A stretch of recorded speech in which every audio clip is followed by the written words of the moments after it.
के समारोह में मुख्य अतिथि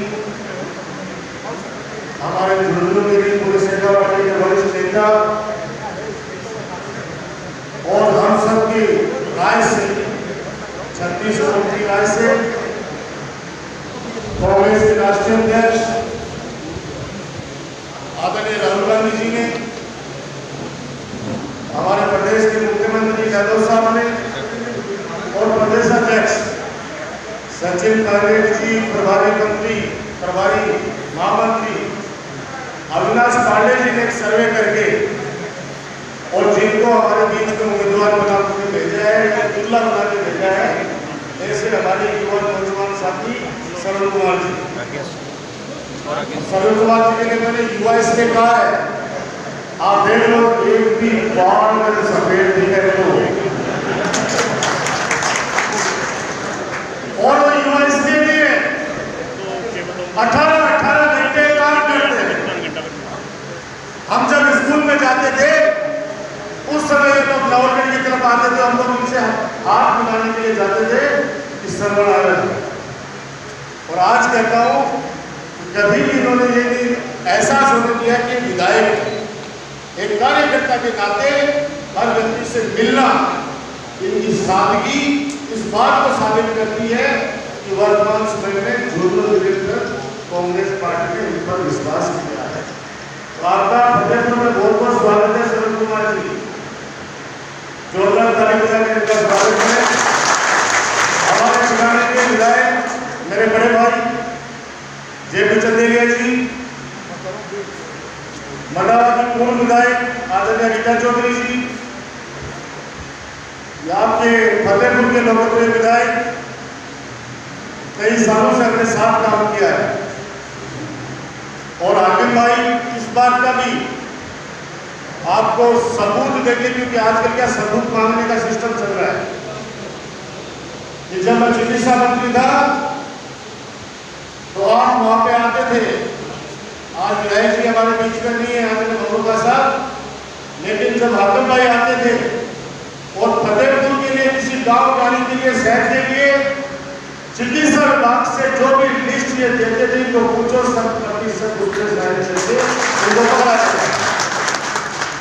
हमारे बहुत लाडले हाकिम भाई और मंच पर जो लोग बैठे हैं, क्योंकि ज्यादातर लोगों को जानता हूं,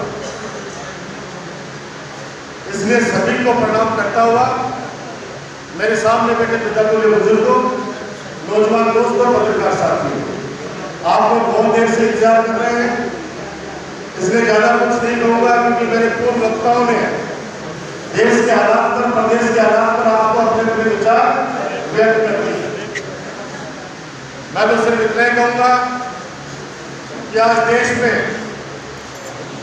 जो लोग कहते हैं कि पाकिस्तान और चाइना से खतरा है, मैं इतना कह सकता हूं कि आने वाले समय में इस देश में हालात वर्ग संघर्ष के होने वाले हैं।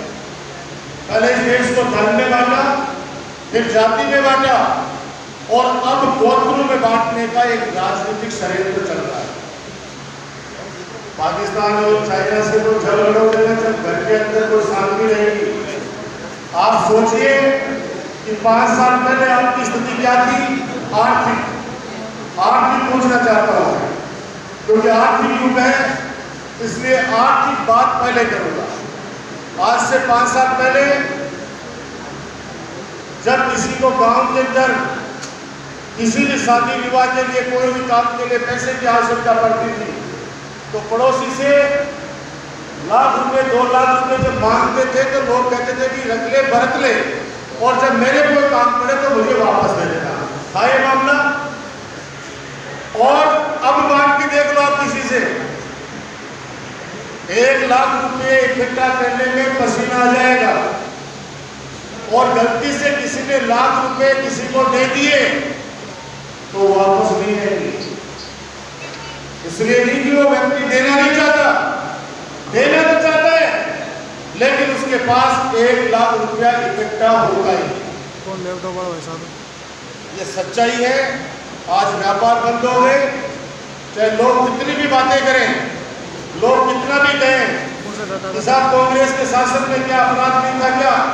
मैं कहना चाहता हूँ कि पिछले 70 सालों का इतिहास आप उठा के देख लो, क्योंकि भाजपा वाले 70 साल करते हैं, तो हम भी वो 70 साल में कहना चाहते हैं कि आज तक का इतिहास उठा लो, अपराध कितना बढ़ा और नोटबंदी के बाद में कितना अपराध का ग्राफ बढ़ गया है। जो दबंग टाइप के लड़के होते थे वो सब कैसे प्रॉपर्टी व्यवसाय में लगे हुए होते थे, आज प्रॉपर्टी के साथ में सारी की सारी चीजें बंद हो गई, कितने लोगों का रोजगार छिन गया। अब वो सारे के सारे युवा, जो ताकतवर युवा थे, वो शराब के धंधे की तरफ आ गए और शराब के धंधे के अंदर आपस में इतनी प्रतिस्पर्धा हो गई कि कल भी खेतड़ी के अंदर रोजाना समाचार पत्रों में आप लोग पढ़ते होंगे कि सरेआम दोपहर लोग और आने वाले समय में अपराध का ग्राफ और बढ़ेगा। मैं कहता हूं आज डॉक्टर राजकुमार की आप बात याद रखना कि हमें लड़ने की बाहर दुश्मनों से आवश्यकता नहीं है, हमारे अंदर इतना आंतरिक संघर्ष हो जाएगा, कैसे हम हमारे समाज के अंदर हमारे परिवार को बचा पाएंगे, ये सबसे बड़ी चुनौती होगी। ये बदलाव के साथ कैसे, इसलिए सरकार को बदलना होगा। अगर 5 साल ये सरकार वापस आ गई तो आने वाले वक्त के अंदर क्या होगा आप लोग कल्पना नहीं कर सकते। आज कोई भी, कल बिहार के अंदर या कहीं पता नहीं कहाँ सभा थी आदरणीय प्रधानमंत्री जी की, वहां पे युवाओं का एक झुंड था, उन्होंने कहा कि मोदी जी हमारे रोजगार का क्या हुआ? आपने बहुत सारे प्रोग्राम चलाए, आपने आपके नाम से, प्रधानमंत्री के नाम से बहुत सारा रोजगार योजना चलाए, तो प्रधानमंत्री जी पहले बोले कि बोलो भारत माता की जय। जब बच्चों ने भारत माता की जय बोल दिए, उसके बाद दोबारा बोला रोजगार के बारे में बोलो, बोलो मैं भी चौंक गया। ये बात इसलिए कहना चाहता हूं, उसका जवाब किसी भी भाषण में आपको नहीं मिलेगा कि हमने 5 साल में किसको रोजगार दिया, महंगाई की दर घटाई या नहीं घटाई, या देश के अंदर भ्रष्टाचार किस स्तर पर चला गया, वो ये जरूर कहेंगे, गुस्से में कहेंगे बोलो भ्रष्टाचार समाप्त किया या नहीं किया। तो सबसे पहले नजर जो साथ में नेता बैठे थे उनकी तरफ तो सब कहेंगे बिल्कुल करेंगे। आज मैं कहता हूं कि कांग्रेस के शासन में हम लोग खुद शासन में रहे हैं, 5 साल मंत्री रहा हूं, आज दावे के साथ कह सकता हूं चिकित्सा विभाग पर कोई उंगली नहीं उठा सकता था। पिछले 5 साल में देख लो, पूरे प्रशासन में पूरे चिकित्सा विभाग को भ्रष्टाचार में लोगों ने डुबो दिया। एक विभाग की बात करना चाहता हूं, ये आरसी भाई बैठे, यूथ कांग्रेस के अध्यक्ष रविंद्र बड़ौदा बैठे, ये लोग जब जाते हैं टीवी के ऊपर बहस करने के लिए तो इनके पास मुद्दा होता है, उस मुद्दे को ये लोग अपना पक्ष रखते हैं। मैं तो आपसे प्रार्थना करता हूं कि पिछली बार मुझे भी एमपी का चुनाव लड़ना पड़ा था, फतेहपुर भी आया था, आप लोगों से एक बात की थी मैंने कि आज तक आप लोग झुंझुनू से सांसद चुनते हो, लेकिन अगर आपके बच्चे के स्कूल में एक सवाल आ जाए कि आपके यहाँ का सांसद कौन है, तो वो गारंटी के साथ कहता हूँ वो सीकर वाले सांसद का नाम लिखिएगा। गलत कर आपको बता दो, मैंने कहा था कि सांसद बना दो, 7 विधानसभाओं में जिस प्रकार से ध्यान रखूंगा झुंझुनू का, फतेहपुर का उससे ज्यादा ध्यान रखूंगा, ये मैंने आपसे वादा। लेकिन वो समय चला गया। आज आपके बीच में हमारे आदरणीय श्रवण कुमार जी आए, इनकी तरफ से जिम्मेदारी से कहना चाहता हूं कि फतेहपुर को 7 विधानसभाओं से ज्यादा बजट देंगे और जितने दौरे ये उन 7 विधानसभाओं में करेंगे, दावे के साथ कह सकता हूं कि फतेहपुर को 4 से ज्यादा अध्यक्ष। आप लोग विश्वास करना, फतेहपुर वैसे भी बहुत ही तपस्वी भूमि है, बहुत तप किया यहाँ पे साधुओं ने या नातों ने, और इस तपस्वी भूमि को मैं प्रणाम करते हुए इतना कह सकता हूँ कि आप लोग लाज रखना, हम सब लोग कार्यकर्ताओं की जो भावना है, शक्ति से जुड़े हुए जो कार्यकर्ता हैं, उन सब की भावनाओं के अनुसार टिकट मिला है। अभी डॉक्टर जितेंद्र सिंह जी नहीं आ पाए, कोई शहीद हो गया उनके क्षेत्र में, मंडावा से वापस लौट गए। तब हमने उनसे शुरुआत खेतड़ी से की थी। मैंने कहा कि झुंझुनू जिला वंचित रह गया मंत्री पद से, अगर हम लोग झुंझुनू जिले को, सीकर जिले को और ज़्यादा मंत्रिमंडल में विस्तार देना चाहते हैं तो सरवन जी का जीतना जरूरी है। सीकर जिले से भी सुभाष महलिया जी को जीतना जरूरी है। अगर शेखावाटी से तीनों सीटें रफीक पटेलिया जी को जीतना जरूरी है। अगर हम लोग ये तीनों सीटें जिता के शेखावाटी की कांग्रेस की झोली में डालेंगे, मैं दावे के साथ कह सकता हूं कि अगले 5 साल शेखावाटी के व्यक्तियों की सरकार में इतना इज्जत, इतना सम्मान, जैसे अभी आरसी कह रहा था कि हमें सम्मान चाहिए। याद करो हमारे वाला 5 साल का कार्यकाल, आपका काम भी हुआ और सम्मान भी हुआ, और अगले 5 साल आपको ये चीज दोहराने को मिलेगी।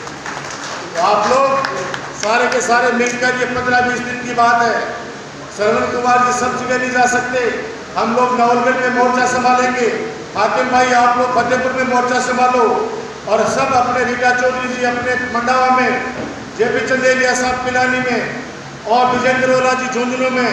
आज विजेंद्र वाला जी आए नहीं आए चिंता मत करना, हम सब लोग 11 तारीख को जब नामांकन भरेंगे, आपको एक मंच पर सारे के सारे नेता आपको मिलेंगे।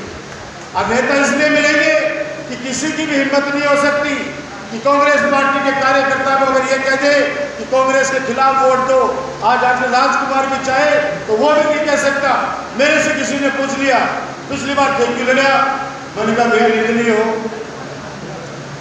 तारी सरकार बनाई, बाद में मैं भी टिकट काट दी, झाड़ दुनिया हो गई। 5 साल तारी सरकार बनाई, ईमानदारी से चलाई, और 5 टिकट काटी, 5 साढ़े 33,000 को बचीर दे के मोदी ने हरवायो, तो भैया जान पाओ।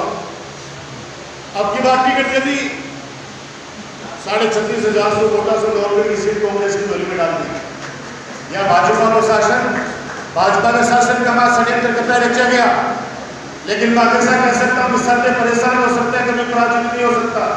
सच्चाई सच्चाई रहती है, कितने भी षड्यंत्र रच के चक्रव्यूह रचे गए, लेकिन 36 कौम के आशीर्वाद से डॉक्टर राजकुमार उस चक्रव्यूह को तोड़कर बाहर निकला, और आज के बीच में फतेहपुर में झोली मांगने के लिए आए कि श्रवण कुमार को आप लोग जिताइए। हम दावा करते हैं, वादा करते हैं आपसे कि श्रवण कुमार जी आपकी सुने या न सुने, ऐसा मौका वैसे नहीं मिलेगा, क्योंकि बहुत ही साधारण व्यक्तित्व है। जो लोग कहते हैं कि चाय वाला बन गया, चौकीदार वाला बन गया, ये व्यक्ति मजदूरी करके, मजदूरी की हाथ में हाथ पकड़ा आदमी है। यह आदमी गरीब की कमजोरी जानता है, गरीबी क्या होती है ये व्यक्ति जानता है।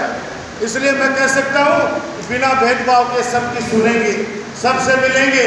फिर भी अगर कभी हो जाए कि हाकिम भाई भी नहीं सुने, तो नौलगढ़ तारा पड़ोस में है, मारो हाथ पकड़ लीजिए कि फतेहपुर के माए त्रिवेणी की धर्मशाला के माँ से लोग बोल के आया, और आज मैं आगे नागा मारो काम भी होगा, तारो सम्मान भी होगा। डॉक्टर राजकुमार आपसे बात ये बात कहते हुए 6 मई को चुनाव है, छोटी छोटी बातें आपस में अगर कोई है, क्योंकि अभी कोई कहेगा कि वो ज्यादा फिर बहादुर है, वो चेयरमैन को चुनाव लड़सी, वो प्रधान बनसी, वो जिला प्रमुख बनसी। अरे भैया ये गालेगा मुंगा में दिख जाए, वो जो कार्यकर्ता ज्यादा काम करेगा, कार्यकर्ता को उम्मीद पे खरा उतरेगा, कार्यकर्ता अपने आप को उसको प्रमुख भी बना देंगे, कार्यकर्ता अपने आप को उसको चेयरमैन पे बना देंगे। और नेता चाहे कि इसको नहीं बनाना, उसको नहीं बनाना, मैं दावे के साथ कह सकता हूँ कि कार्यकर्ताओं की भावना न हाकिम भाई डाल सकते, न श्रवण कुमार जी, न रीटा चौधरी, न चंदेलिया जी, न मैं डाल सकता। इसलिए आप सब कुछ हो, कार्यकर्ता हमेशा पार्टी की जान होती है, और हम कहते हैं आपको कि कांग्रेस पार्टी सत्ता में आनी जरूरी है। आज आपने एक अखबार के अंदर सर्वे देखा होगा, इनका जो भी मुद्दा था उसको मात्र कुछ वोट मिले हैं, सबसे ज्यादा वोट मिले हैं बेरोजगारी को, महंगाई को, भ्रष्टाचार को। अगर इन 3 मुद्दों पे वोट जनता डाल गई, तो मैं दावे के साथ कह सकता हूं कि राहुल गांधी जी का मिशन 20 मिशन 25 में बदल जाएगा, मिशन 25 में बदल जाएगा। इसलिए आपकी जिम्मेदारी आप पे छोड़ते हैं, छोटी छोटी बातें आप उनसे निकल जाना, किसी के हाथ जोड़ने पड़े तो हाथ जोड़ लेना, किसी के पैर पकड़ने पड़े तो पैर पकड़ लेना। मैं कह सकता हूँ अभी सरकार का पूरा 5 साल का कार्यकाल बाकी है। अगर हो सकता है 3 महीने में किसी के तबादले नहीं हो पाए, 3 महीने में किसी का काम नहीं हो पाया, घबराना मत। अभी तो असली सरकार का काम जुलाई से शुरू होगा, असली एक्शन में सरकार आएगी जुलाई में। और हम दावा करते हैं कि आपने 4 महीने पहले हाकिम भाई को जिताया, सरकार कांग्रेस की बनाई, तो कांग्रेस वर्तमान में जानती है कि एक कार्यकर्ता को भी नाराज करने का कितना बड़ा खामियाजा वो भुगत सकती है। इसलिए कांग्रेस गलती नहीं करेगी। करेगी, आपको सबको अपने सर पर बैठा के रखेगी, कार्यकर्ताओं का काम भी करेगी, सम्मान भी करेगी। इसलिए 6 मई को हाथ के निशान पर बटन दबाकर और सरल कुमार जी को ज्यादा से ज्यादा वोटों से जिताएं। बहुत बहुत